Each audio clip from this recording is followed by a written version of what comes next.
அஸ்ஸலாமு அலைக்கும். அன்றைக்கி உருளைக்கிழங்கு கூட்டு செய்ய போகிறேன். ஒரு 2 ஸ்பூன் அளவுக்கு எண்ணெய் ஊற்றியாச்சு. காஞ்ச மிளகா, மஞ்சள் பொரிப்பு நல்லா எண்ணெயில் முருகட்டும். இங்கே பாருங்கள், இதில் வந்து ஒரு 1/4 கிலோ உருளைக்கிழங்கு, பெரிய வெங்காயத்தில் 2 வெட்டி போட்டேன், கருவேப்பிலை போட்டிக்கிறேன், 2 பச்சை மிளகா போட்டிக்கிறேன். இது எப்படி இந்த கூட்டிக்கு செம்ம டேஸ்ட்டாக ஆக்கி மீயானத்துக்கு உங்களுக்கு சொல்லி காட்டுறேன். இப்போ தான் கருந்தருப்பருப்பு வெடிக்குது, வெடித்து முடியும் வச்சுட்டு அள்ளி போடுறேன். தேவையான அளவு உப்பு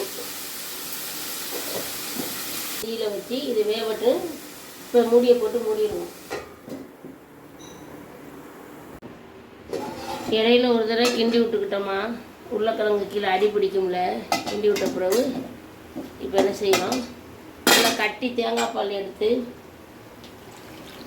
1 ஸ்பூன் மிளகாத்தூள் போட்டு இதில் கலக்கி இதை தூக்கி ஊற்றி வரும். மிளகா கொஞ்சம் பார்க்க வெள்ளையாக தான் ஏக்கி, காரமான மிளகாத்தூள்.